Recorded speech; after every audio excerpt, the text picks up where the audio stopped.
I wish I was stuck inside my shell. Then the ground began to sway. 여러분의 든든한 짝꿍이 되어드리겠습니다. 7월 학력평가 3부 해설을 맡은 저는 김수연입니다. 자, 일단 여러분 진심으로 반갑습니다. 그리고 또 정말 고생하셨습니다. 저는 학력평가 보느라 고생 많으셨고요. 오늘 시험에 대한 간단한 총평, 쌤이 총평에 짧게 아주 전략적인 해설 준비해 놨으니까 그거 참고해서 듣고 놔주면 좋을 것 같아요.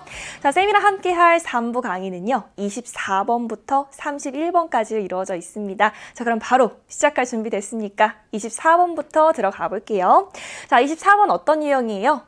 제목 유형입니다. 자, 제목 유형은 어떻게 접근을 했어요? 그렇죠. 첫 번째 문장, 이 첫 번째 문장을 포함한 앞부분 중요합니다. 거기에 반드시 핵심 소재가 들어가 있을 거고요. 앞부분에서 핵심 소재 잡았으면은 지문 전체 동안 어떤 내용을 글쓴이가 반복하고 있는가, 즉 이 반복하는 내용을 통해서 어떤 말을 여러분한테 전달하고자 하는가, 그거를 잡으면 답이랑 바로 이어질 수 있겠지요. 자, 그럼 첫 번째 문장, 쌤이 중요하다고 했으니까 바로 들어가 볼까요? On an antelope skull. 지금 첫 번째 문장 중요하다고 해서 읽었는데 이 단어 뭐예요? antelope. 여기에서 1차 당황했을 것 같아요. 하지만 영어 지문에는 어떤 소재가 나올지 모르니까 처음 보는 소재 나와도 단어 나와도 당황하면 안 돼요. 일단 읽어 나가야 됩니다. 자, 일단 antelope라고 하는 것의 두개골에 the eye sockets, 눈구멍입니다. 눈구멍은 are situated. be situated 라고 하면 어디에 위치하다라는 뜻이잖아요. 자, 어디에 위치해 있습니까? On the side of the head, 머리의 측면부에 위치해 있답니다. 자, 엔틸로프가 뭔지는 모르겠으나 이것의 눈구멍은 머리의 측면부에 위치해 있다고요. 여기까지 오케이. 그러고 나서 다음 문장을 봤더니요. This is because. 자, this is because 나오면 뒤에 이유 나와요. 이거는 뭐 때문입니까? This animal. 중요한 단서 나왔습니다. This animal이래요. 그러면 엔틸로프가 뭐예요? 동물이에요. 그쵸? 얘가 무슨 동물인지는 모르겠으나 일단 동물이구나. 이거 알았으면 괜찮잖아요. 그쵸? 즉, 어떤 동물의 눈구멍은 머리의 측면부에 위치해 있다고요. 여기까지 괜찮습니다. 자, 그리고 그 이유는 무엇인가 하냐면 이 동물이 보내거든. 많은 시간을 보냅니다. With its head bent down. 자, 지금 with 나오고요. 명사 나오고요. PP 나왔습니다. 명사가 PP 된 채로 이렇게 해석해주면 되는 거죠. 자, 그 머리가요, bent down, 구부려진 채로, 숙여진 채로 많은 시간을 보낸답니다. 뭐 하기 위해서 머리를 숙이고 있는데요? At a low nutrient food, grass. 낮은 영양소의 음식인 풀 뜯어 먹으려고, 풀 뜯어 먹기 위해서 머리를 굽힌 채로 많은 시간을 보낸답니다. 그러면 풀 뜯어 먹으려고 머리를 오랜 시간 굽히고 있는 거랑 눈이 머리의 측면부에 있는 거랑은 또 무슨 상관일까? 여기에서 또 헷갈림이 왔을 거야. 조금 더 읽어봐야 되겠습니다. 자, while 뭐 하는 동안 이 동물이 is busy grazing, 바빠요. graze, 풀을 뜯어먹느라 바쁘다고요. 자, 풀 뜯어먹느라 바쁠 동안 there will be predators, 뭐가 있을 거예요? 포식자가 있을지도 모릅니다. Stalking for their food, 그들의 먹잇감을 찾기 위해서 stalking. 얘들아, stalk라고 하면 몰래, 슬금슬금 접근하다라는 뜻이잖아. 그러니까 이 동물이라는 먹잇감을 노리고 슬금슬금 접근하는 포식자가 있을지도 모른다고요. So, 그래서 이 antelope라고 하는 동물은 needs, 필요로 할 겁니다. The greatest possible range of vision. 가능한 최대 범위의 vision, 시야를 필요로 할 거라고요. So that, 뭐 할 수 있도록, 자, so that 나오면 뭐뭐 할 수 있도록, 뭐뭐 하기 위해서라고 해석하는 거 알 거야. 자, 뭐 할 수 있도록, it has the maximum chance, 최대의 가능성을 가질 수 있도록, 뭐 하는 가능성이죠? 그 포식자를 보고요. 뭐도 해야 돼? Making an escape. 도망도 가야 돼. 그러니까 이제 조금 퍼즐이 짜 맞춰지는 것 같습니다. 자, 이 엔틸로프라는 동물의 눈이 머리의 측면부에 위치해 있는데 그게 뭐 때문이라고요? 이 동물은 풀 뜯어 먹느라 많은 시간 고개를 숙이고 있거든. 근데 이때 이 동물이 노리는 포식자가 있을지도 모른다라는 거죠. 이 포식자가 있는지, 자기를 먹잇감으로 노리는지 이거를 보기 위해서 그래서 눈이 머리의 측면부에 위치해 있구나. 지금 이 얘기까지 나온 거예요. 자, 그럼 엔틸로프는 뭔데? 이거 알려주기는 해야지요. 그쵸? 영양이라는 동물입니다. 영양이라는 동물이고요. 지금 여기까지의 내용 간단히 정리하면 어때? 쌤이 또 그림으로 보여줄 거야. 영양이라는 동물이 뭔지 모를까 봐. 어떻게 생긴 동물인가 하냐면요. 자, 이렇게 얼굴이 있고요. 이건 뿔을 그려버렸네. 귀예요, 그쵸? 귀가 이렇게 있습니다. 그리고 머리에는 뿔이 달려 있어. 이렇게 뿔도 달려 있습니다. 근데 중요한 거는 이 동물의 눈의 위치가 어디라고요? 머리의 측면부라고요. 머리의 측면부에 이렇게 눈이 있습니다. 뭐 코도 있을 거고요, 그쵸? 지금 이렇게 생긴 동물이 나온 거야. 근데 중요한 거는 뭐라고요? 이 영양이라는 동물이 풀을 뜯어 먹느라 많은 시간 고개를 숙이고 있다 보니까 이 주변에서 포식자가 접근해 오지는 않는지를 알아차려야 된다. 그래서 가능한 최대의 시야를 넓히기 위해서 눈이 머리의 측면부에 위치해 있습니다. 라는 내용까지 나온 거라고요. 자, 여기까지 괜찮아요. 중요한 얘기 많이 나온 것 같아요. 그렇죠? 자, 이제 앞부분에서 핵심적인 내용은 잡았습니다. 뭐라고 부연 설명을 더 해주는지 다음 문장부터 가봐요. 자, 이 눈구멍이요. At the back of the head, 머리의 후면부에도 있고요. And on the side, 측면부에도 있어요. 그렇죠? 머리의 측면부와 후면부에 지금 눈구멍이 위치해 있어서 자, 이 동물은 볼 수 있습니다. 자기 주변을 거의 360도로 볼 수가 있다고요. 지금 눈구멍이 여기에 위치해 있어서 이 동물은 거의 360도로 자기의 시야를 넓혀 볼 수 있다라는 거네. The eye of the antelope, 이 영양의 눈은 또한 어디에 있습니까? 머리 후면부에 있어요 라고 아까 얘기했습니다. 머리의 후면부에 있어서 giving it a long nose, 긴 코를 가질 수 있습니다. 그러니까 우리 사람 같은 경우에는 눈이 앞쪽에 있다 보니까 코가 이렇게 사이에 조그맣게 있잖아요. 근데 영양이라는 동물은 눈이 측면부와 후면부에 위치해 있기 때문에 긴 코를 가지게 되었구나 라는 내용 추가적으로 나왔습니다. 자, 만약에 눈이 were at the front of the skull, 두개골의 앞쪽에 있다면, 우리 인간처럼 앞쪽에 있다면 그 시야라고 하는 것은요, would be obscured. obscure라고 하면 모호하게 하다, 보이기 힘들게 하다라는 뜻이니까 시야가 가려질 거예요 라는 거지요. 시야가 가려질지도 모른데 긴 풀에 의해서요. 자, 그래서 이 영양이 가진 긴 코라고 하는 것은 또한 줍니다. 뭐를 줍니까? 진화적인 이점을 주는 거라고요. 제대로 한번 상상해 봅시다. 우리 인간이 지금 눈과 코를 이렇게 가지고 있어요. 근데 풀을 뜯어 먹기 위해서 고개를 이렇게 풀밭에 이렇게 숙이고 있는 거야. 그럼 어떻게 될까? 긴 풀이 우리의 눈을 막 찌르겠죠. 그래서 시야가 가려지겠죠. 근데 반면에 이 영양이라는 동물은 눈이 이렇게 위치해 있고요. 코가 길어요. 그렇기 때문에 풀을 먹기 위해서 고개를 숙이고 있어도 시야가 방해되지 않더라. 가려지지 않더라. 그리고 옆에 포식자가 접근해 오고 있는지 아닌지까지 알 수가 있더라. 라는 내용 추가적으로 나온 거예요. 괜찮습니다. 그렇죠? 자, 여기까지 핵심 내용 정리 다 됐고요. 이제 답 찾으러 갈 겁니다. 얘들아, 제목 문제 풀 때 선택지에는 어떻게 접근을 해야 될까요? 핵심어. 아까 쌤이 말했던 핵심 소재가 반드시 들어갈 수밖에 없어요. 지문의 제목이니까 당연히 핵심 소재를 집어넣었겠지. 그럼 여러분이 생각하는 이 지문의 핵심 소재는 뭐였을까요?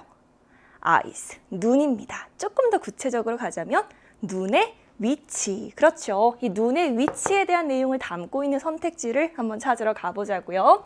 자, 1번 갑니다. Better predator detection. 더 나은 포식자 감지라는 뜻이네요. 눈에 대한 얘기 없는데 뒤에 조금 더 봐요. Eyes location matters. 그렇죠. 눈의 위치가 중요합니다. 핵심 소재 등장해줬어. 다시 눈의 위치가 중요합니다. 더 나은 포식자 감지를 할 수 있습니다. 눈의 위치가 측면부에 있으니까 포식자를 더 잘 감지할 수 있습니다. 이게 바로 지문의 내용이었지요. 답 찾으면 1번입니다. 여러분 보통 문제 접근할 때요. 답이 이렇게 1번이면 괜히 막 더 넘어가 봐서 빙글빙글 돌아서 다시 돌아오는 경우가 있어요. 이렇게 1번도 답이 될 수 있으니까 1번도 답이 될 수 있구나. 항상 가능성을 열어두고 접근해야 되겠습니다. 자, 2번은 뭡니까? escaping, 도망가기란 뜻이지요.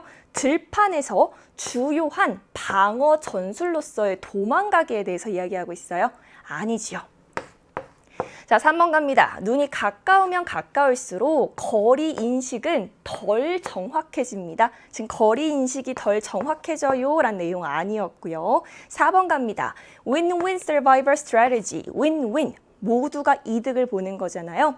자, 이 먹잇감과 포식자 모두가 이득을 보는 생존 전략에 관련된 얘기 아니었고요.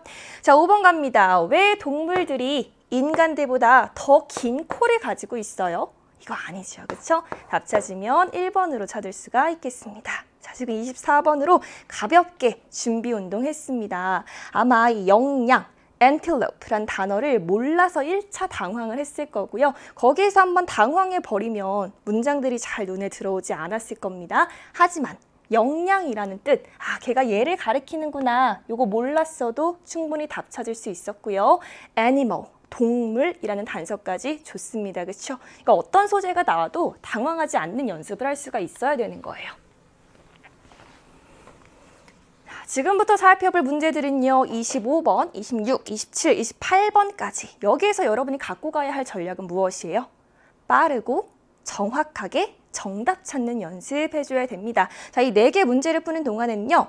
정답, 빠르고 정확하게 답을 찾으면서 다른 유형들에 할애할 수 있는 시간을 확보하는 게 중요할 거예요. 자, 그럼 정답, 빠르고 정확하게 답 어떻게 찾을 수가 있을까요? 일단 도표 문제 딱 나왔습니다. 그러면 1번부터 5번까지 순서대로 접근해도 괜찮고요. 아니면 역순으로 5번에서 1번으로 역순으로 접근해도 괜찮습니다. 보통 정답이 뒷부분에 많이 위치해 있으니까요. 그러나 시험 볼 때마다 1번에서 5번, 5번에서 1번 이게 왔다 갔다 하면 안 되고요. 이제는 내가 이 유형에 접근하는 방법이 딱 픽스가 되어 있어야 됩니다. 내가 익숙한 나만의 방법이 있어야 되고요. 자, 어떤 내용에 어떤 복잡한 도표가 나오더라도 당황하지 않고 선택지의 내용과 1대1 대응을 해가면서 빠르고 정확하게 접근하는 게 중요하겠습니다. 자, 그럼 들어갈까요? 일단 앞에 첫 문장은 별로 중요하지 않아요. 그쵸? 뭐에 대한 도표인지 나오는 거니까 간단하게 한번 갑니다. 자, 위에 있는 도표는 보여줍니다. 플라스틱 포장 쓰레기의 처리법을 보여줍니다. 2016년에 유럽연합 국가들에서요. 이러한 내용을 다룬 표구나 알 수 있었어. 자, 바로 1번 선택지 갑니다. 6개의 나라들 중에서 이 표에 제시된 6개의 나라들 중에서 첫 번째 어떤 나라 나와요? Germany, 독일 나왔습니다. 독일은요, 가장 많은 양을 가지고 있답니다. Both A and B 나와서요, 지금 2가지 수치를 같이 살펴봐야 됨을 알려주고 있는 거죠. 재활용, 그리고 에너지 재생에서 가장 많은 양을 가지고 있대요. 자, 독일 올라갑니다. 독일 올라가서요. 재활용과 에너지 재생 살펴봤더니 어때요? 가장 많은 양을 가지고 있는 거 맞아요. 오케이. 자, 이어서 더 봐야죠. 반면에 프랑스는요. had the highest amount of landfill. 얘 같은 경우에는 매립에 있어서 이 마지막 매립에 있어서 프랑스는 가장 많은 양을 마찬가지로 가지고 있는 거 맞습니다. 이렇게 찾아 올라갔더니 다 맞는 서술이네. 그럼 1번은 동그라미 하고 넘어가는 거죠. 자, 2번 갑니다. 이번에는 The United Kingdom, 영국을 한번 올라가 보래요. 올라가 봤더니 갑시다. The combined amount of energy recovery and landfill. 자, 이번에는 어떤 분야를 한번 보라고요? 에너지 재생과 매립을 합친 양을 한번 보랍니다. 합친 양을 봤더니요. 더 많대요. 뭐보다 더 많대요? Half the total amount of plastic packaging waste treated. 요 처리된 플라스틱 포장 쓰레기의 총량의 반보다 더 많답니다. 지금 이렇게 봐니까 무슨 소리인지 잘 모르겠어? 근데 위에 표 정보 있으니까요. 올라가서 보면 된다라는 거죠. 자, 지금 영국으로 와가지고요. 에너지 재생이랑 매립을 합치랍니다. 요거를 합쳤더니요. 총량의 반보다 더 많습니까? 그치? 얘 두 개를 합한 거는 분명히 1014보다는 더 많을 겁니다. 그럼 2번도 동그라미 하고 넘어갈 수가 있는 거예요. 자, 3번 갑니다. 이번에는 이탈리아로 넘어와서 한번 보세요. 자, 이탈리아에서는 첫 번째, 재활용된 쓰레기랑 그리고 에너지로 재생된 쓰레기를 봤더니 각각, 자, 이런 표현 놓치면 안 되지요. each, 각각, amount to라고 하면 어떻게 해석해요? 뭐뭐에 이르다, 뭐뭐에 달하다. 총 합이 얼마이다 라는 뜻이잖아. 즉 각각이 얼마만큼의 양에 달하냐면은 800,000 tons 나왔네요. 그러면 800에 03개를 더 붙이는 거니까 이거는 80만 톤이다. 80만 톤보다 더 많답니다. 자, 이탈리아로 올라가서요. 우리 뭐 보라고요? 재활용된 거랑 그 다음에 에너지로 재생된 거 요거 각각을 봤더니요. 80만 톤보다 더 많습니다. 그렇죠? 그럼 3번도 동그라미 하고 넘어갈 수가 있어. 자, 4번 갑니다. 아직 다 만 나왔어요. 그쵸? 아, 숨차요. 그치? 4번 갔더니요. 자, 이번에는 뭐의 양인가 봤더니요. Used for energy recovery in France. 아, 프랑스로 가서 에너지 재생의 양을 한번 보랍니다. 양을 봤더니요. 얘는 더 많은데 4 times라고 하면 몇 배? 4배야. 그쵸? 스페인의 그것보다 4배가 더 많다라고 하는데요. 여기에서 넷이 가리키는 거는 뭐예요?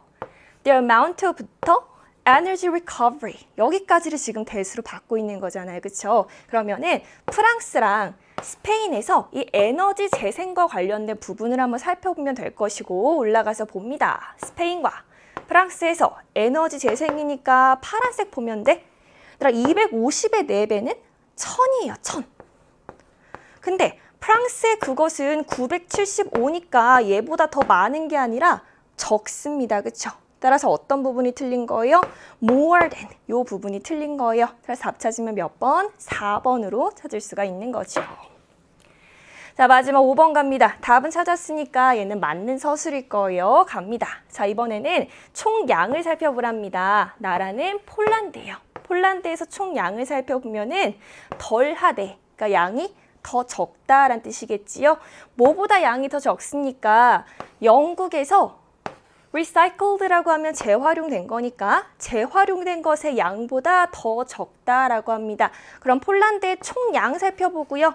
다시 영국으로 올라가서 재활용된 거니까 하얀색 부분 보면 되네요. 아, 분명히 얘보다 얘가 더 적은 거 맞습니다. 그치? 따라서 옳은 서술이니까 5번도 동그라미 하고 넘어가면 되겠어요.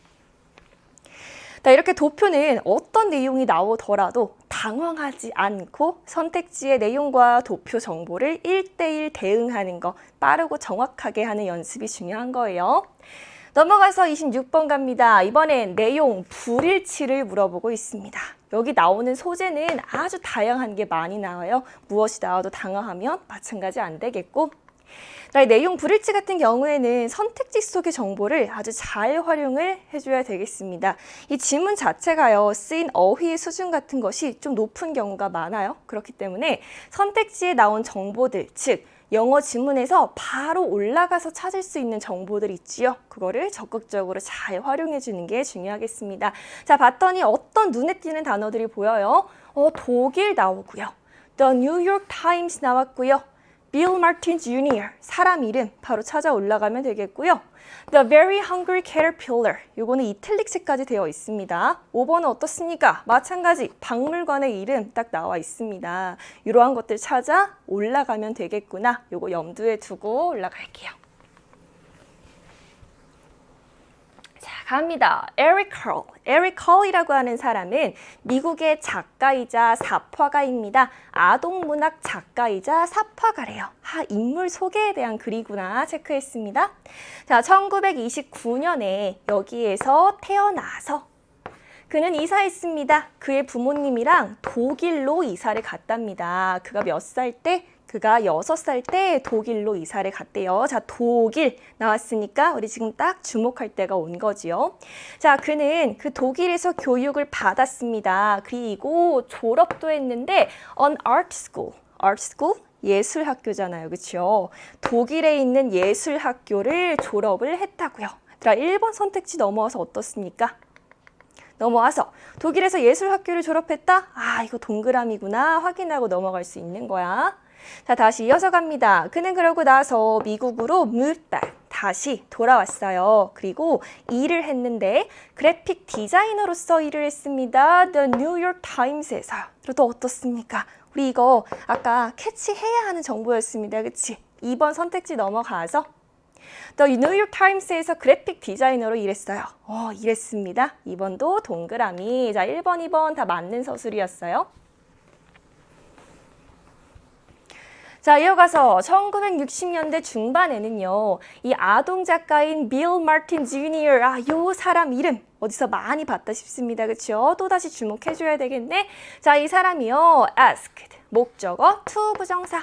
자, 이 사람한테 뭐 해달라고 요청했습니까? 그가 쓰고 있는 책에 삽화를 그려주세요 라고 요청을 한 거지요. 자, 그리고 1967년에 그 둘은 출판했습니다. 그들의 첫 번째 합작품인 Brown Bear, What Do You See? 라고 하는 합작품을 출판을 했다고요. 자, 다시 넘어가서 어때요? 우리 3번 선택지 봤더니요. 1960년대 초반에 이 사람과 첫 합작품을 출판했다라고 되어 있는데 분명히 1960년대 초반이 아니었습니다. 따라서 일치하지 않는 선택지는 몇 번?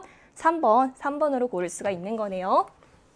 자, 그치. 1967년이었으니까 3번이 틀린 선택지였고요. 자, 이제 다 맞는 서술만 할 겁니다. 가벼운 마음으로 가요. 자, 그의 가장 잘 알려진 작품인 이 작품은 이것도 선택지 4번에 있었던 정보예요. 자, 이 작품은요. has been translated. 번역이 되었습니다.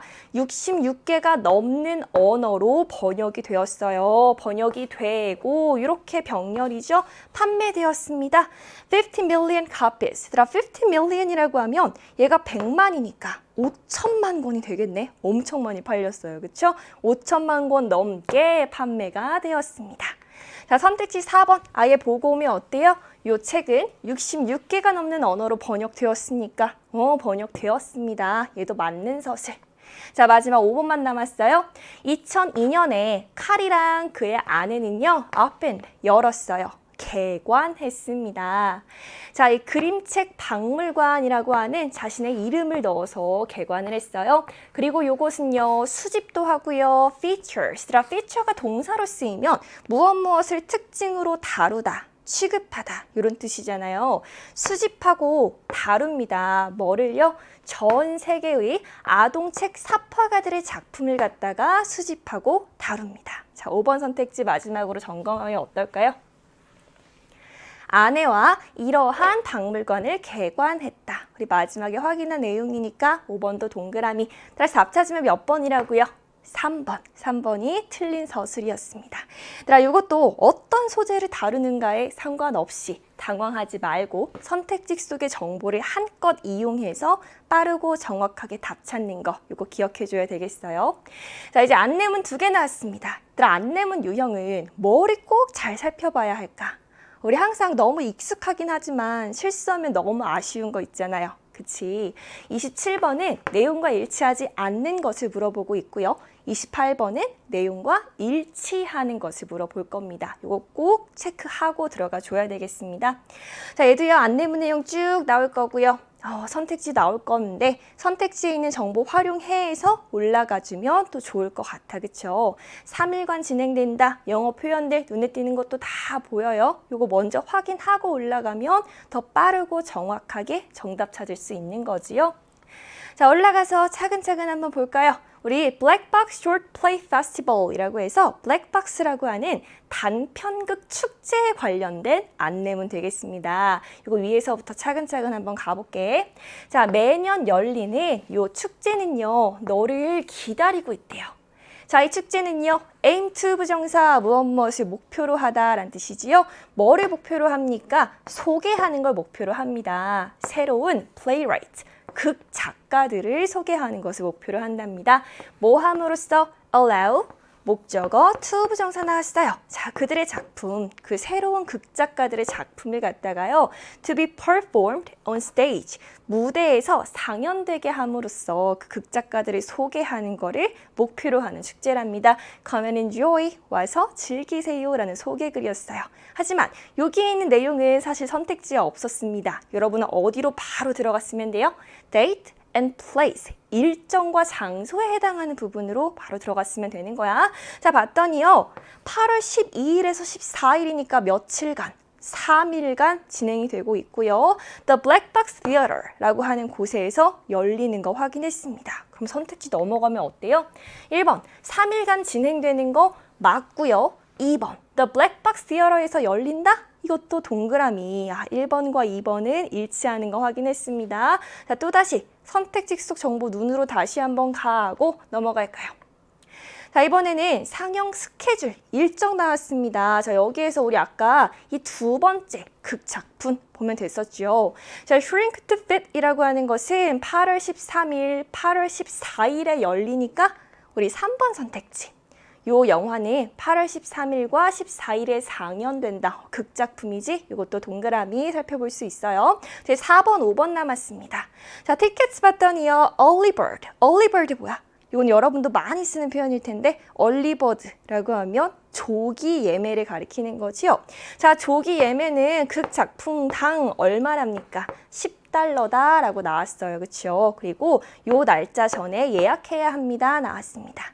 조기 예매하면 10달러고요. Regular price, 요거 정가잖아요. 정가가 15달러라는데요. 근데 우리 아까 선택지 4번에 봤더니 조기 예매 시의 관람료는 연극당 15달러라는데 아니죠. 정가가 15달러였습니다. 따라서 일치하지 않는 거 몇 번? 4번으로 고를 수가 있는 거지요. 자, 이제 5번 하나 남았습니다. 넘어와서 자, note, 유의사항에 해당하는 부분 갈까요? 유의사항 가서 no late entries, 늦은 입장은 will be permitted. 우리 앞에 no 있으니까 부정의 의미 담아서 해석해줘야 돼요. 늦은 입장은 허용되지 않습니다. 라고 해석해주고요. 자, 마지막. Children under 10, 10세 미만의 어린이는, 즉 10살 미만의 어린이는 are not allowed, 허용되지 않을 겁니다. 자, 5번 선택지 어때요? 10살 미만의 어린이는 입장할 수 없습니다. 이것도 일치하는 내용이니까 아까 답 찾은 거 4번을 답으로 골라줬으면 되겠습니다. 여러분은 시험장에서 이 문제 진짜 빨리 풀었어야 돼요. 빠르고 정확하게 항상 기억하고 있지요. 자, 이번엔 일치하는 거 찾으러 갈 겁니다. 뉴포트의 해커톤이라고 하는 안내문 나왔고요. 해커톤이 뭐지? 이런 거 고민하고 있을 시간 없어. 뭐 마라톤 하듯이 해킹하는 행사? 프로그램? 뭐 이런 거겠죠. 그렇죠? 자, 그러면 다시 한번 선택지 빠르게 가서요. 내용 정보 확인해 주고요. 올라와서 살펴주면 되겠습니다. 자, 갑니다. 자, 이러한 행사는요. 웹사이트 코딩 마라톤, 웹사이트를 코딩하는 마라톤입니다. To promote, 장려하기 위해서, 촉진하기 위해서 열린답니다. 창의성이라든지 협동심이라든지 아니면 혁신적인 사고 같은 거를 촉진하기 위해 열리는 행사랍니다. 자, 행사 정보 와서요. 요 대학 학생들이 참여를 할 거고요. 언제 열리니까 금요일 그리고 토요일에 열립니다. 선택지 1번에서 뭐라 그랬더라? 금요일 하루 동안 진행된다? 라고 했으니까 틀렸어. 금, 토, 이틀 동안 진행이 되는 거였습니다. 자, 그리고요, 어디에서? 여기 뭐 student center, 뭐 학생 센터 같은 데에서 열립니다. 라는 정보 나왔어요. 자, 이어서 how to participate, 참가하는 방법 들어갔더니요. You can participate individually, 개인으로 참가할 수 있고요. 또는 as a team of up to 4, 4명까지 이루어진 팀으로도 참가할 수 있대. 자, 지금 뭐라 그랬어요? 개인으로 참가할 수 있어요. 나왔어요. 근데 우리 2번 선택지에선 개인으로는 참가할 수 없다라고 했으니까 얘로 틀렸어요. 일치하지 않는 선택지였고요. 자, 이어서 you must register, 등록해야 됩니다. 8월 23일과 8월 31일 사이에 등록해야 됩니다. 라고 했는데 3번 선택지 8월 31일부터 시작돼요. 아니죠. 우리 아까 8월 23일부터 시작됩니다. 라고 나왔으니까 얘도 일치하지 않는 거 되겠어요. 자, 이어서 requirements and rules, 요구사항과 규칙에 관련된 내용 갑니다. 자, 이 참가자들은요, 20시간을 갖게 될 거랍니다. 웹사이트를 코딩하는데 뭐에 따라서 코딩합니까? The theme, 주제예요. 우리 지금 선택지 관련 정보니까 눈 크게 뜨고 봐야 됩니다. 근데 그 주제는 어떤 주제예요? Announced, 공지가 되는데 on the day of the event, 행사. 당일에 공지가 된다라고 했습니다. 선택지 4번. 주제는 행사 당일에 공지된다? 이거 일치합니다. 그치요? 우리 아까 발문에서 일치하는 거 물어보고 있었으니까 답은 4번으로 찾을 수가 있겠네요. 자, 5번은 왜 틀렸는지 한번 봅시다. 자, 이어서 갈까요? Submissions, 제출물은요, 포함해야 합니다. 비디오요. 뭐를 설명하는? 그 웹사이트를 설명하는 비디오를 포함해야 되고요. Less than 5 minutes in length, 길이는 5분 미만이어야 합니다. 라고 했어요. 우리 아까 5번 선택지에서는 5분 이상이어야 한다라고 했으니까 틀렸지요. 자, 마지막 한 문장 마저 읽을까요? 자, 이 참가자들은 사용할 거예요. 공개된 소스 코드를 사용할 겁니다. 그들의 웹사이트를 개발하는 동안에 오픈 소스 코드까지 활용을 할 겁니다. 라는 내용으로 마무리가 됐습니다. 자, 일치하는 선택지 찾으면 몇 번? 4번으로 찾을 수 있는 거고요. 우리 아까 27번 풀던 습관이 남아 있어가지고 일치하지 않는 거 1번 하고 막 바로 마음이 급해서 29번으로 넘어가고 이러면 안 되는 거예요. 그쵸? 발문 반드시 확인하고 가는 게 또 하나의 팁이겠습니다. 자, 여기까지 준비 운동은 끝! 이제 본격적인 문제로 넘어와야 되는데 29번 넘어와서 보겠습니다. 자, 이번에 나온 어법 같은 경우에는요, 막 어렵거나 쪼잔한 걸 물어보지 않았어요. 어법 유형에 항상 1순위가 되는 기본은 문장 구조의 분석입니다. 주어 찾고, 동사 찾고, 목적어 찾고, 수식 관계 파악하고. 자, 이 문장 구조 분석이 항상 1순위이기 때문에 그것에 집중하는 거. 거기에 더해서 내용을 아예 무시하고 가버리면 절대 안 되지요. 기본적인 내용 흐름도 어느 정도 잡고 문장 구조 분석까지 같이 갖고 가는 연습 한번 가보겠습니다. 자, 첫 번째 문장 갔더니 The Spider Chart. 일단 소재가 좀 생소합니다. 여러분이 많이 접하지 않은 개념 나와서 또 1차 당황. 우리 이번 시험에서는 이렇게 생소한 소재들이 좀 많이 나왔습니다. 거기에 당황하지 않는 연습을 하는 것도 하나의 훈련이지요. 그렇죠? 자, 스파이더 차트라고 하는 것은 뭐라고도 불려요? radar chart, 레이더 차트, 우리 방사형 차트라고도 하죠. 이렇게도 불려요. 자, 어찌됐든 이 스파이더 차트는 얘가 동사예요. As a form of line graph, 선 그래프의 한 형태입니다. 지금 그래프의 한 형태인 스파이더 차트에 대한 이야기 되겠습니다. 자, 이것은요, 도와줍니다. 연구진들이 to 부정사 하는 거 도와준대요. help, 목적어, to 부정사 이런 거 기본적으로 알아야지요. 자, 연구자들이 뭐 하는 거 도와줍니까? 그들의 데이터를 나타내는 걸 도와주는데 어떤 차트로 나타내는 것을 도와준대요. 그 차트는 또 어떤 차트예요? 지금 이렇게 수식하는 거 챙겨 써야 되지요. 어떤 차트입니까? 보여주는 차트인데 뭐를 보여줘요? The relative size of a response. 어떤 응답의 상대적인 크기를 보여주는 차트랍니다. 자, 조금 더 부연 설명 나오죠?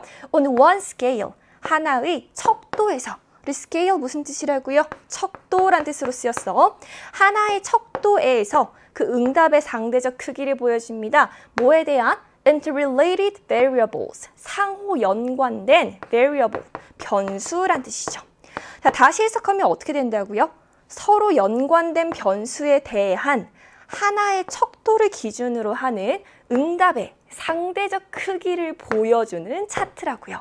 자, 지금 이 스파이더 차트의 정의가 나왔는데 확 와닿지는 않는 것 같습니다. 하지만 이 문제는 어법의 적절성을 물어보는 문제고요. 그럼 어법 접근하고 가야지요.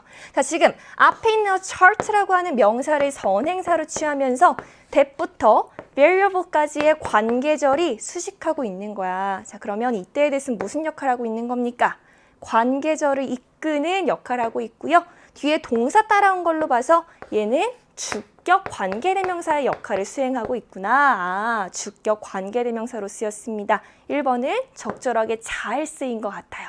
자, 그러면 여기에서 잠깐 내용 잡고 가면 어떻게 될까? 지금 스파이더 차트에 대해서 이야기를 하면서 상호 연관된 변수에 대해 하나의 척도에서 응답의 상대적 크기를 보여주는 그래프입니다. 라고 나왔거든요. 여러분, 혹시 그 축구 게임 해본 친구들은 선수 선택할 때, 플레이할 선수 선택할 때 그 선수의 능력치를 보여주는 그래프 하나 본 적 있을 거예요. 그 육각형 모형의 그래프 뭔지 알아요? 그리면 다 뭔지 알걸요? 자, 그런 거예요. 그 선수를 클릭을 했더니요, 이렇게 육각형 모양이 나오면서 그 선수의 스피드는 이러하고요. 뭐 선수의 골 결정력은 뭐 조금 낮아. 그리고 선수의 수비력은 또 조금 낮습니다. 해가지고 이렇게 연결된 모양의 그래프 딱 뜨는 거 본 적 있을 겁니다. 자, 이것이 지금 스파이더 차트고요. 여기서 나온 뭐 스피드라든지 골 결정력, 수비력 이러한 것이 variable, 변수에 해당하는 걸 겁니다. 그리고 여기에서의 하나의 척도는 뭐가 될까요? 자, 지금 스피드의 능력치, 골 결정 능력치, 수비의 능력치를 보여주고 있는 거니까 지금 선생님 또 오각형으로 그렸구나.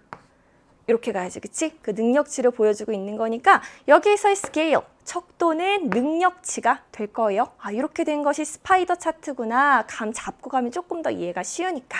자, 이어서 갑니다. Like the bar chart. 막대 그래프와 마찬가지로 그 데이터는 필요로 합니다. 하나의 척도를 가질 것을 필요로 합니다. 아까 쌤이 예시를 들어준 것에서 척도는 능력치를 가리키는 거였어요. 그쵸? 그 척도를 필요로 할 거예요. 그리고 척도라고 하는 것은 which is common to all variables. 모든 변수의 공통인 척도가 되겠습니다. 여기까지 내용은 괜찮고요. 문법 1번 적절한 것도 확인했습니다.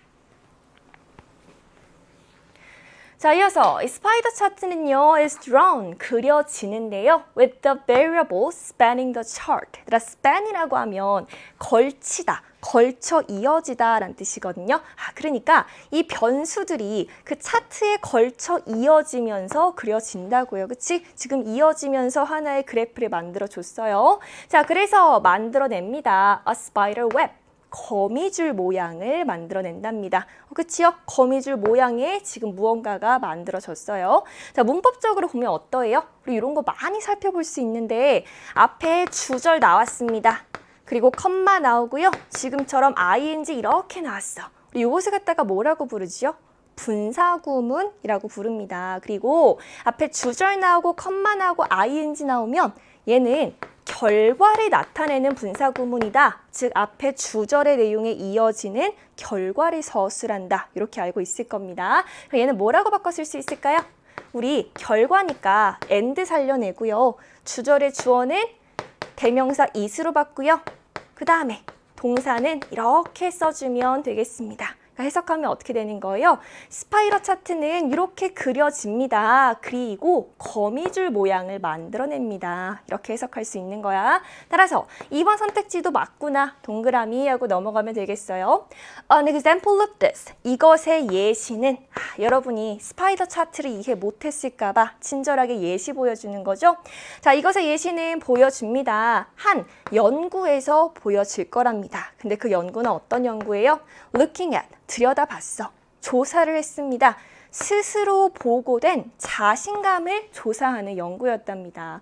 뭐 스스로 보고된 자신감이라고 하는 건 내가 생각하기에 내 자신감의 정도는 이러한 것 같아요. 이걸 가리키는 거겠지요. 자, 누구의 자신감이에요? 7학년 학생들의 자신감이고요. 어디에 걸친 자신감입니까? 다양한 과목들에 걸친 자신감이에요. 그리고 그 과목들은 어떤 과목들인 거예요? have taught. 가르쳐진 과목들이에요. 자, 그들의 중등학교의 첫 번째 학기에 가르쳐진 과목들이라고요. 지금 내용 해석을 같이 갖고 갔더니 뒤에 있는 have taught부터 school까지 무슨 역할을 하고 있지요? 앞에 있는 다양한 과목들 얘를 수식하는 역할을 하고 있어요. 그러니까 have pp의 동사가 올 자리가 아니다라는 거고요. 그럼 무슨 자리다? 앞에 있는 명사구를 수식할 수 있는, 근데 해석을 해봤더니 가르쳐진 과목들이라고 해석이 되니까 우리 PP 형태만 남겨주면 되겠네요. 따라서 앞에 have 지우고 taught로 바꿔줘야 되겠습니다. 그래서 답 찾으면 몇 번? 3번으로 찾을 수가 있는 거예요. 자, 요거 답 찾기가 조금 까다로웠을 게 뭐냐면 지금 이 문장의 구조가 상당히 복잡합니다. 자, 지금 앞에 있는 research study를 갖다가 looking부터 끝까지가 수식하고 있는 구조였고요. 그 안에서 a range of subject가 다시 한번 수식을 받고 있는 구조였지요. 자, 그래서 아까 쌤이 앞에서 뭐라 그랬습니까? 문장 구조 분석이 어법 유형 접근의 기본이다라는 이야기 했었어요. 다시 한번 기억하면서. 자, 답은 3번으로 골라줬고요. 우리 이어서 가봅니다. 자, 그 연구자들은요, 지금 한 연구의 예시를 들어주고 있는 내용이었지요. 자, 연구자들은요, text responses, 그 응답값을 가지고 왔습니다. 표본 집단에서 응답값을 가지고 와서 계산했어요. 지금 동사 두 개가 병렬로 이루어지는 거니까 4번은 당연히 동그라미 갑니다. 자, 계산했습니다. The mean이라고 하면 평균치잖아요. 평균치를 계산을 했습니다. To plot, 뭐 하기 위해서? 자, plot이 동사로 쓰이면 도표에 나타내다, 도표에 그리다 라는 뜻이 있어요. 자, 나타내기 위해서, 그 스파이더 차트에 나타나기 위해서 뭐 표본 집단, 예를 들어서 뭐 30명의 학생들이 대상으로 각 과목에 대한 자신감이 어떤 것 같아? 를 조사한 다음에 그 평균치를 계산해서 지금 도표에다가 나타낸 거지요. 그쵸? 자, 이 스파이더 차트는요, allow, 목적어, to 부정사 또 나오는 거 확인해 줍니다. 자, 연구자들이 뭐 하게끔 허락을 해준다고요? 쉽게 비교하고 대조하는 것도 가능하게 해준답니다. 자, 뭐를요? 자신감의 정도를요. 그 같은 집단에서 각 다른 과목들에 대한 자신감의 정도를 비교, 대조할 수 있게도 해준다고요. 아, 그러니까 아까 쌤이 뭐 축구 게임의 선수들의 능력치를 나타내긴 했지만 지금 이 변수들의 자리에 뭐 영어, 국어, 수학, 사회 이런 과목들이 나오는 거고 그 과목들에 대한 자신감 수치를 지금 나타내고 있는 거 아니겠어요? 그러니까 각기 다른 과목들에 대한 자신감 정도를 비교, 대조할 수 있게 해주는 거 맞습니다. 오케이. 자, 그리고 차트는요, like the pie chart, 파이 차트와 마찬가지로 can then, 그러고 나서 be broken down, 세분화될 수도 있답니다. 뭐를 위해서요? 그 연구 내에 있는 다른 집단의 학생들을 위해서 추가적으로 세분화 작업도 거칠 수가 있는 겁니다. 자, 그러고 나서 to 부정사 나왔어. 이거는 무슨 역할을 하는 거야? 자, 지금 이 문장을 다시 한번 살펴보면요. 주어 나왔고요. 조동사에 이어지는 동사 원형까지 잘 나와줬습니다. 즉, 동사는 이미 자리를 차지를 했단 말이죠. 그럼 얘는 무슨 역할을 하는 거예요? to 부정사고 뭐 하기 위해서 세분화될 수 있는지 목적을 나타내는 to 부정사고 따라온 겁니다. elicit은 무슨 뜻이에요? 이끌어내다, 도출하다라는 뜻이에요. 즉, 연구 결과에 추가적인 분석을 도출하기 위해서 세분화될 수도 있다고요. 자, 오케이. 지금 스파이더 차트의 예시까지 해서 내용까지 마무리됐습니다.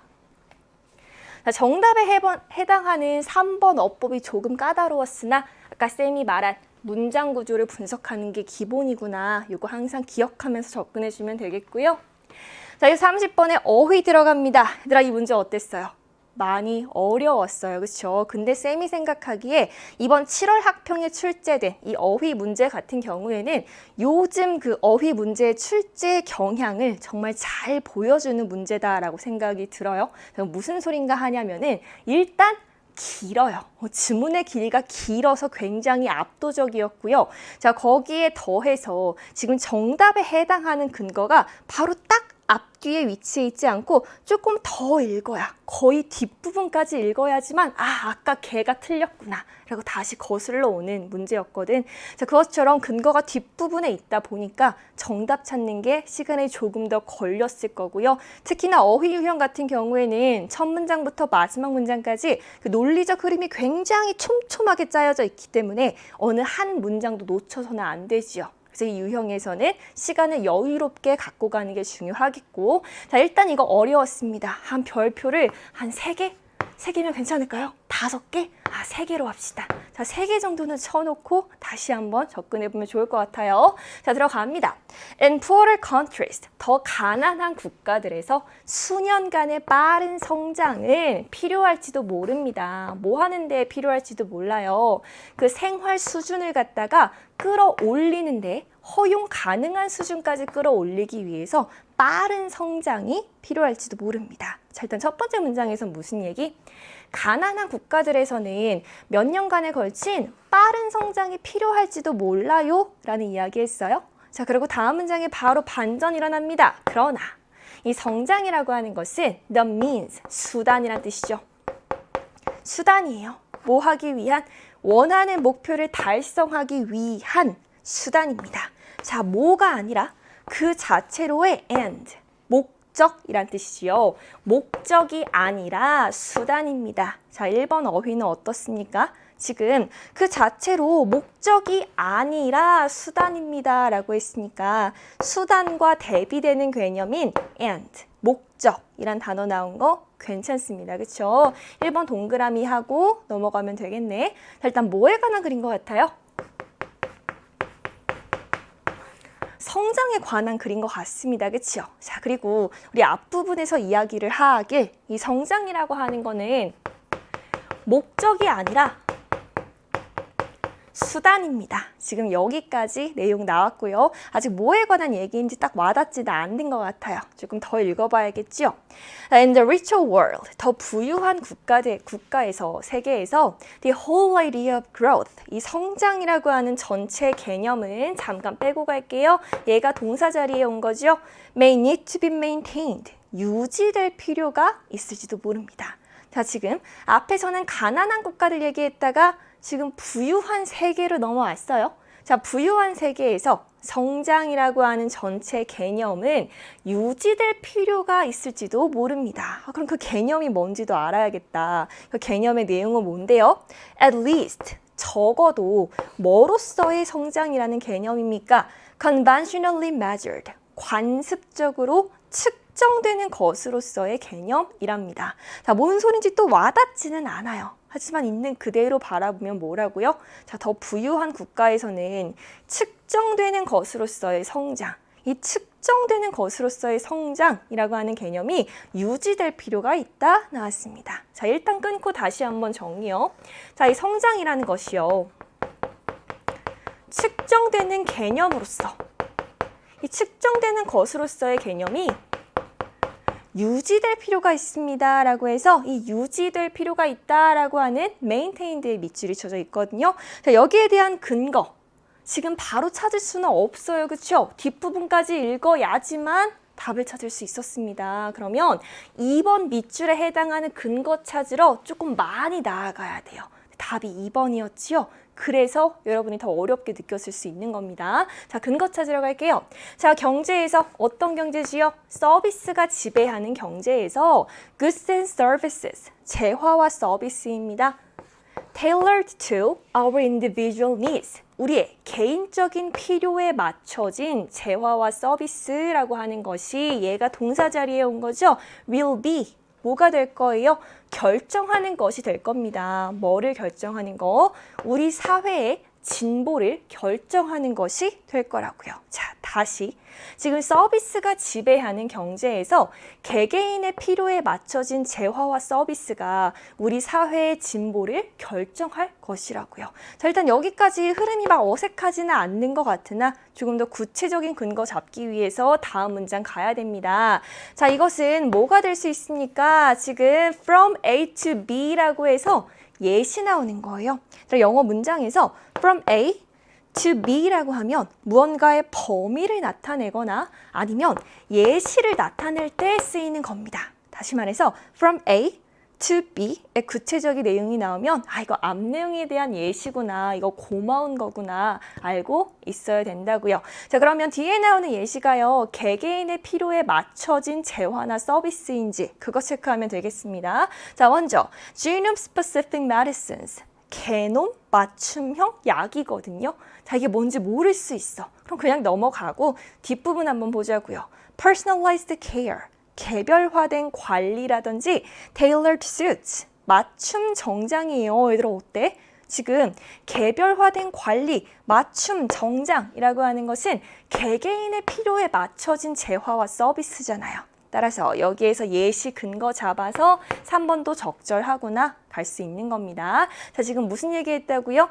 개개인의 필요에 맞춰진 것들에 대해서 이야기하고 있다고요. 자, 이어서. 자, 그것은 다릅니다. 뭐와는 다릅니까? 점점 더 많은 물건과는 다릅니다. 그리고 점점 더 많은 물건이라고 하는 건 다시 말해서 an arms race of growth. arms race라고 하면 군비 경쟁이에요. 군비 경쟁은 뭐죠? 이 군사력을 확장시키기 위해서 군대를 증강시키거나 뭐 무기의 양을 늘리는, 즉 양적으로 증가시키는 개념이거든요. 자, 다시 말해서 점점 더 많은 거, 즉 양적으로 증가시키는 그 얘기를 하는 게 아니에요. 얘랑은 달라요. 나왔습니다. 양적으로 증가시키는 걸 얘기하고자 하는 게 아니랍니다. 그러면 뒷문장 중요하지요. 이거 중요한 거 어떻게 알았습니까? 지금 양적으로 증가시키는 거 아니에요. 그러면 뭔데? 라고 해서 instead 나왔습니다. 영어 지문에서 instead 나오잖아요. 그럼 앞 내용을 뒤집는 역할을 하면서 글쓴이가 진짜 하고자 하는 말을 소개하는 문장이 될 거예요. 따라서 이 지문에서도 굉장히 중요한 역할을 하고 있었죠. 자, 앞에서 무슨 얘기했어요? 지금 양적으로 증가시키는 거 아니에요. 그 대신에 이것은 의미합니다. Improvements in quality. 질적인 향상을 의미합니다. 얘들아, 일단 양과는 대비되는 질, 품질과 관련된 단어 괜찮아요. 그렇죠? 4번 적절한 거 확인해 주고요. 다시 말해서 양적으로 늘리는 거 말고 질적인 향상을 의미를 한다고요. 자, 그리고 이 질적인 향상이라고 하는 것은 무엇입니까? Something that GDP is ill-equipped to measure. 일단 ill-equipped라고 하면 준비가 잘 되지 못한 거예요. 잘 갖추지 못한 거거든. 자, 뒤에 measure라고 하는 동사는 측정하다라는 뜻입니다. 다시 말해서 측정을 잘 할 수가 없는 거래. 이 GDP가 잘 측정할 수 없는 거, 그것이 바로 질적인 향상이라고요. 자, 지금 무슨 내용 나왔습니까? 우리 측정이라는 개념을 유지해야 되나라는 의문을 품고 있을 때 거기에 해당하는 근거로 지금 무슨 내용? 자, 여기에서 말하고자 하는 거는 양적으로 늘리자 이 얘기를 하는 게 아니랍니다. 그럼 뭐를 향상시키자? 질적으로 향상시키자. 지금 이 얘기를 하고 있는 거고요. 이때 이 질적인 향상이라고 하는 거는 측정을 잘 못하는 거랍니다. 측정을 잘 할 수가 없는 거래.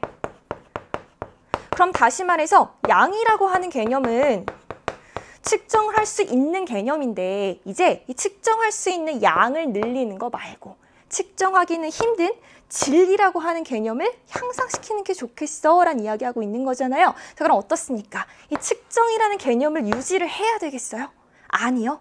이제 측정할 수 없는 질적인 향상으로 흐름이 넘어왔습니다. 따라서 뭐가 틀려요? 유지해야 된다의 2번 단어가 틀린 겁니다. 그럼 2번 단어 뭐로 고쳐줘야 될까요? 우리 2번 단어 고치고 나서 남은 내용 한번 살펴보러 갈까요? 자, 2번 단어 봤더니요. maintained, 유지될 필요가 있습니다 라고 했는데 이제 이 측정되는 것으로서의 개념을 유지하면 안 되고요. 이것을 개정하고 정비할 필요가 있는 거죠. 따라서 원문을 살펴보면 정비하다에 해당하는 overhaul 이란 단어 나왔고요. 자, 요거 PP 형태로 만들어서 이렇게 고쳐줄 수도 있겠고 아니면 조금 더 쉽게는 개정하다에 해당하는 revise. 마찬가지 PP 형태로 만들어줘도 괜찮겠습니다. 지금 요 측정이라고 하는 걸 유지할 것이 아니라 지금 좀 바꿀 필요가 있어. 다시 재정비할 필요가 있어. 라는 내용 흐름으로 넘어온 거였어요. 자, 그럼 4번 어휘까지 적절한 거 확인했고요. 그럼 뒷부분의 문장은 어떻습니까? 우리 지금 썸부터 사실 어디까지야? 여기까지. 이 긴 문장이요. 사실 해석 잘 안 됐을 겁니다. 근데 시험장에서는 해석 그렇게 잘 하지 못했어도 괜찮지요? 왜? 이미 답은 찾았고요. 지금 밑줄 어휘도 존재하지 않습니다. 그러면 일단 과감하게 5번 어휘 판단해 보고요. 다시 돌아와서 내용 가볍게 잡고 가겠습니다. 자, 이어서 갑니다. The move, 이동하는 거죠. 어디에서 어디로 이동합니까? 제조업에서 서비스업으로 이동하는 거, 그리고 어디에서 어디로 아날로그에서 디지털로 이동하는 것은 the shift, 전환입니다. 이동이 전환이다? 일단 어휘 괜찮죠? 자, 어디에서 어디로 전환하는 겁니까? 카우보이에서 우주인으로 전환하는 거랍니다. 뭐 카우보이, 우주인 이런 게 뭔지는 모르겠으나 지금 여기에서 여기로 가야 합니다 라고 했으니까 얘는 양과 관련된 개념일 거고요. 얘는 질과 관련된 개념일 거예요. 그쵸? 그러면 이동은 이렇게 전환하는 겁니다 하니까 5번 어휘도 괜찮아요. 즉, 지금 양에서 질로 넘어와야 되는데 그러나 우리는 여전히 측정하고 있습니다. The lasso, 요거 올가미 밧줄 이렇게 휘둘러가지고 탁 잡는 거 있죠? 그 밧줄의 사이즈만 측정하고 있어요. 여전히 양에 집중하고 있습니다. 라는 내용 되겠습니다. 자, 지금 앞에 있는 내용은 이 카우보이와 우주인에 대해서 간단하게 설명을 할 건데요. 빠르게 한번 볼까요? 자, 지금 50년 전 즈음에 한 그 미국의 경제학자가 대조했답니다. 뭐랑 뭐를 대조했지요? contrast 나왔으니까 전치사 윗도 찾아주고요. 얘랑 얘를 대조를 했답니다. 자, 뭐랑 뭐를 대조했습니까? 그가 카우보이 경제라고 불렸던 거, 그거는 뭐에 집중하고 있는 건데요. 뭐 생산, 자원의 착취, 그리고 오염과 같은 양적인 개념인 거야. 양적인 개념에 집중하는 카우보이 경제랑 뭐를 대조했다고요? 우주인 경제입니다. 그거는 뭔데요? quality, 품질과 복합성이라고 하는 것이 replaced, 대체했어. 뭐를 대체했습니까? throughput, 처리량이란 뜻이에요. 처리량을 대체했습니다. 성공의 척도로서 양을 대체했다고요. 지금 어디에서 어디로 넘어온 거라고요? 품질이 처리량을 대체하는 우주인 경제라는 개념을 이야기했다라는 내용이었죠. 즉 마지막 문장에 나왔던 내용이랑 크게 다르지 않은 내용 얘기하고 있었어요. 자, 답 찾아줬고요. 우리 지금 어려운 지문 하나 끝냈습니다. 이거 별표 3개 줬어요. 다시 한번 꼭 살펴보고요. 자, 마지막 31번 빈칸 들어가서 볼 건데 31번은요. 한 단어짜리 빈칸이기 때문에 총 4문제에 해당하는 빈칸에 대한 준비 운동, 지금 워밍업을 하는 거거든요. 자, 갈게요. 첫 번째 문장. There is a difference. 차이가 있답니다. A newsworthy event. newsworthy라고 하면 뉴스로서의 가치가 있는, 즉 뉴스거리가 되는 이라는 뜻이거든요. 즉 뉴스 가치가 있는 사건이랑 그리고 진짜 뉴스 사이에는 차이가 있답니다. 자, 잠깐 무슨 얘기하고 있어요? 뉴스 가치가 있는 사건이랑 그리고 진짜 뉴스 사이에는 차이가 있습니다. 일치하지 않습니다. 라는 내용 얘기하고 있어요. 자, 뉴스 가치가 있는 사건이라고 하는 것은 not necessarily, 반드시 뭐인 거는 아니에요. 반드시 뉴스가 되는 거는 아니에요. 이거 좀 뉴스거리인 것 같은데? 라고 싶지만 그렇다고 반드시 뉴스화 되는 거는 아니라고요. 마치 뭐 하듯이 이 뉴스라고 하는 것이 종종 뭐에 관한 것이에요? An event that is not in itself newsworthy. 그 자체로는 별로 뉴스 가치가 없는 것 같거든. 우리 뭐 인터넷 기사나 뭐 TV 뉴스 같은 거 볼 때 내가 생각하기에 뭐 저런 것까지 뉴스로 내보내 라고 싶었던 생각 한 적 있지요? 마치 그런 것처럼 뉴스 가치가 있는 사건이 반드시 뉴스가 되는 건 아니라고요. 여기까지 내용 어렵지 않습니다. 자, 우리는 규정할 수 있어요. 뉴스를 갖다가 뭐라고 규정할 수 있습니까? 사건. 어떤 사건? 기록된 사건입니다. 뉴스 매체에 기록된 사건으로 규정할 수 있다라고요. 뭐에 상관없이, 뭐인지에 상관없이, 자, 이것이 뉴스 가치가 있는 사건에 관한 것인가에 상관없이, 즉 뉴스로서의 가치가 있는가 없는가에 상관없이 그냥 뉴스 매체에 기록된 것이라면, 우리가 TV 뉴스로 보고 인터넷 기사로 접하고 라디오 방송으로 듣고 그 매체에 기록되었는가, 그것이 중요한 것이라고요. 그것이 뉴스를 규정하는 것이랍니다. 자, 앞부분에서 중요한 내용은 다 해준 것 같아요. 그쵸? 뒤어서 뭐라고 덧붙이는지 볼까요? The very fact. 바로 그 사실, 이렇게 해석해 주시면 되죠? 바로 그 사실입니다. 그것의 transmission. 전송이라고 하는 그 사실은, 즉 TV 뉴스로 전송됐어, 인터넷 기사로 전송됐어 라고 하는 그 사실은 의미합니다. 이것이 뉴스로 간주되었다라고 하는 걸 의미합니다. Even if, 비록 뭐일지라도 우리가 아주 고군분투하고 있어요. 이해하려고 애쓰고 있다고요. 무슨 이유를 그 특정 이야기가 has been selected. 왜 선택되었지? 뭐로부터? 모든 다른 사건들 있지요. 동시에 일어나지만 that have been ignored, 무시되었던, 즉 뉴스로 선정되지 못했던 많은 다른 사건들 중에서 왜 하필 그 이야기가 뉴스거리가 된 거야? 그거를 이해하려고 얼마나 애쓰는지에 상관없이 그냥 전송되었다면, 매체에 기록되었다면 그것이 뉴스라고요. 자, 오케이. 그러면서 빈칸 뚫려져 있습니다. 뉴스 선정이라고 하는 것은 빈칸이에요. 지금 뉴스 선정은 어떤 거야, 얘들아? 아, 내가 생각하기에 이거 좀 뉴스거리 같은데? 싶은 게 반드시 뉴스가 되는 것도 아니고요. 자, 뉴스를 살펴봤을 때 아, 뭐 저런 걸 다 뉴스로 내보내 싶은 것도 뉴스로 나오고요. 즉, 누군가가 생각하기에 가치가 있든지 없든지 간에 뉴스는 선정될 수 있는 거야. 그쵸? 자, 다시 말해서 not all이라고 하면 부분 부정이죠. 모든 명사가 뭐뭐한 것은 아니다. 모든 사건들, 어떤 사건들, 누군가에 의해서 뉴스 가치가 있다라고 여겨지는 모든 사건들이요, will make it to the news, 뉴스로 이어지는 건 아니라고요. 사실 이 빈칸 문장의 뒷부분에 엄청난 단서가 있습니다. 요것만 제대로 해석했어도 빈칸 접근할 수 있었거든요. 자, 따라서 뉴스 선정은 어떻다? 누군가가 생각하기엔 가치가 있을 수도 있고 또 다른 사람이 생각하기엔 가치가 없는 것일 수도 있다. 다시 말해서 주관적이다에 해당하는 내용 들어가면 되겠습니다. 답 찾으면 어떻게 됩니까? 자, 1번 subjective, 주관적인. 얘가 답이지요. 그렇죠? 수동적인, 간단한, 일관적인, 결정적인. 아, 지금 다 답에 들어갈 수 없어요. 답은 1번 subjective, 주관적인 챙겨주면 되겠습니다. 자, 뒷부분엔 부연 설명 나옵니다. 모든 기자들이요, 익숙하대요. 시나리오, 어떤 시나리오? 자, 지금 기자들이 접근을 당하고 있어요. 어떤 사람에 의해서. 근데 그 사람이 뭐라고 말하면서 기자들한테 접근합니까? I've got a great story for you. 아, 당신을 위한 엄청난 이야기가 있어요. 그러니까 그 사람이 생각하기엔 엄청 대단한 가치가 있는 이야기 소재인 거지. 즉, 그들에게는 그것이 중요한 뉴스 사건일 수 있어요.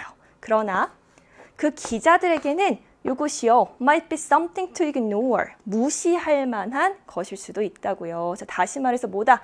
누군가에는 가치가 있어 보일 수도 있고 누군가에는 또 가치가 없어 보일 수도 있고, 따라서 뉴스 선정은 어떠한 것이다? 아까 답으로 골랐던 선택지죠. 1번 subjective, 주관적인 것이다 라고 골라주면 되겠습니다. 자, 빈칸 유형에 대한 준비 운동원까지 했습니다. 아직 빈칸 3문제 더 남았고요. 아주 어마어마한 문제들이었습니다. 여러분 다음 강의도 잘 듣고 쌤이랑은 또 오브에서 만나겠습니다. 수고 많으셨습니다.